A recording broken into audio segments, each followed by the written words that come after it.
Bon, bah là, y a pas à dire, hein. Ah, y a pas à dire, Bébert, y a quelque chose à dire ou y a pas quelque chose à dire, là? Non, mais faut dire les choses, il y a une classe d'écart dans le match. Il y a eu une classe d'écart footballistique, il y a eu une classe d'écart au niveau du score, à l'extérieur, t'en mets deux là-bas, Paris est bien. Faut pas s'enflammer non plus, mais Paris, là, est très bien. Parce qu'il reste un match retour. Mais marquer 2 buts à l'extérieur, sans encaisser, avec une preuve défensive qui te montre que, ouais, là, c'est le pari réussi. Jeu de mots, mais c'est le pari, le PSG qui me rappelle le PSG contre Liverpool au match retour, mais sans les buts encaissés, et vraiment avec une confiance, en ayant perdu Neymar et Cavani, tu as ça. Bon, Manchester, c'est pas le Barça, tout ça, mais quand même, tu joues à l'extérieur, tu joues à Old Trafford, avec les forces que tu as, avec les joueurs que tu as. Ton équipe entière n'est pas une équipe de titulaires, et tu produis ce que tu as produit aujourd'hui. Kimpembe et Mbappé. Ça finit par P, les deux. Ah non, B et P, ouais, bon, bref, j'arrête les blagues.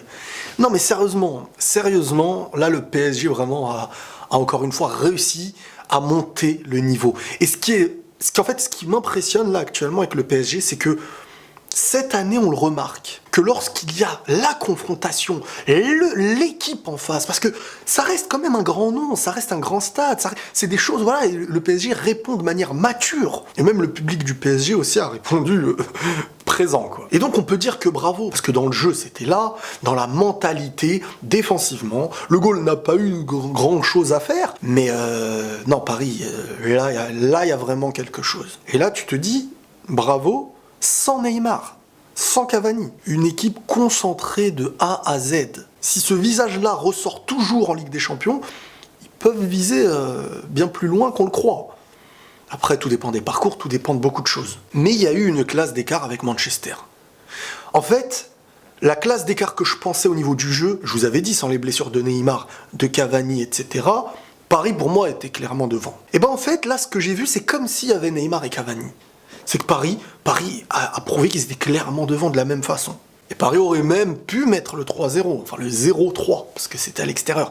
Donc Paris, là, j'ai pas énormément de choses à dire. Ils ont montré un visage supérieur, une équipe compétitive. Un Dani Alves, je pensais pas qu'il aurait relevé le niveau comme ça aussi. Verratti qui tient aussi en étant blessé. Bon, il est sorti, mais en revenant de blessure et tout ça. Non, bravo.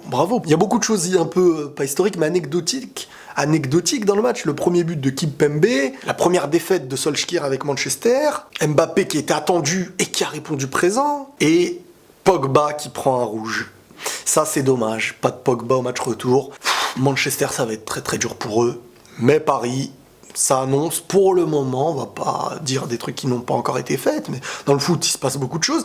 Mais pour le moment, Paris avance vers l'écart, fait un très très très grand pas vers l'écart de finale. Et c'est totalement mérité. On ne pourra pas dire autre chose, que tu aimes le PSG, que j'aime ou que j'aime pas le PSG. Objectivité. Une défense au summum et un style de contre-attaque à la fin qui était bien, après les buts, qui était bien préparé. Une possession de balle quand il fallait. La première mi-temps, parfois c'était un peu brouillon, mais la deuxième mi-temps, Paris a surclassé Manchester.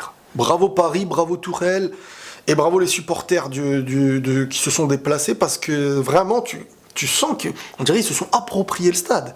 Et tu t'appropries Old Trafford. On n'est pas, bien sûr, je sens la défense venir, oui, mais Manchester n'est pas, bien sûr, Manchester n'est pas le Barça, n'est pas le Real, n'est pas le Bayern, n'est pas la Juventus, mais c'est un 8e de finale, ça reste Manchester United, ça reste Old Trafford, et il y a des bienfaits à gagner ces choses-là à l'extérieur, surtout. Même si Paris reste une meilleure équipe pour moi actuellement. Il y a des gens, ils me disaient, ouais, mais non, et tout.